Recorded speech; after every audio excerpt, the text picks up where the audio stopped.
Hi friends, this is Mary Catherine at Red Robin Farm, and I wanted to show you my weaving disaster. This is a little catastrophe I had, and I'm going to tell you what I hope to do to recover from it. So here's a scarf I started a couple days ago.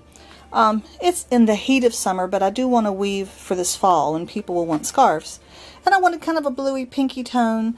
Two of the yarns I used, let me see if I can get this close enough so you can really see it. This is kind of a funny yarn. You can tell it's not a plied yarn. In other words, these are not two different yarns twisted together. This is kind of a funky single ply, okay? And then this one is just like it, and I think they're the same brand, although this is all I have left of these two, and I didn't keep the, shame on me, I didn't keep the packaging, the labels, because I'd like to know what it is, but I think I can spot that again. Anyway, I put the blue on this side, and I put the purple on this side, and they did fine when I was warping up. These are yarns that did not snap under the pressure of the warp.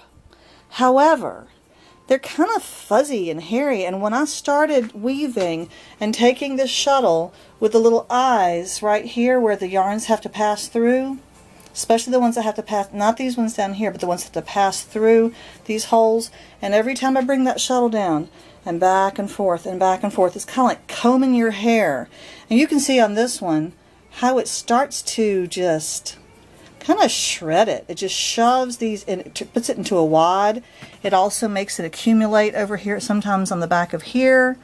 And eventually it just breaks it. Look at that. That one just broke right there in my hand. I started noticing it over here first, and I had two that broke, and I thought, oh my word. I was hoping to be able to thread them back through. I thought maybe it was just a fluke. I was going to try to tie it back, and it's easy to conceal that in a weave, and the weave holds all the yarn together, so that's not a big deal. But then it happened again. And so then I had 3, and then I had 4. And then I had one over here, and I thought, okay, this is really bad. And I'm so excited that I put it on either side. That was just happenstance. But I literally am going to cut this yarn off of the weave, and this one off the weave, and I'll end up with a much thinner scarf, which is fine. Some people kind of like a slim scarf around the neck. It's not a heavy scarf. And I'll have to unweave. I've only done this much so far. That's not very much. Thankfully. And so I'm going to have to unweave this. And I'm kind of thankful it happened, because when you look at this weave, look at these colors here.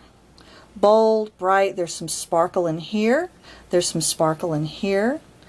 And then you come down here, and I used this yarn, and it's actually doubled. If you look, each pass with the shuttle gives you 2, and I think that would work well.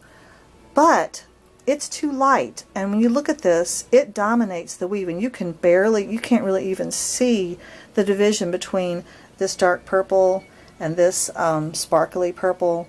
And so since I have to take this out anyway, I'm going to do that and replace the weft, the crossways yarns, with something else that doesn't dominate so much. So this scarf is going to be kind of remade. It's going to be narrower.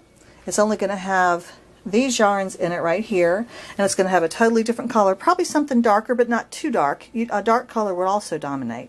So you really have to have something in the middle, and this is a good reminder to me to not use this. The reason I was using this for weft is because I've already tested this yarn, which is in this little bag of yarns, all these pinks and pale whites and stuff, and even that blue.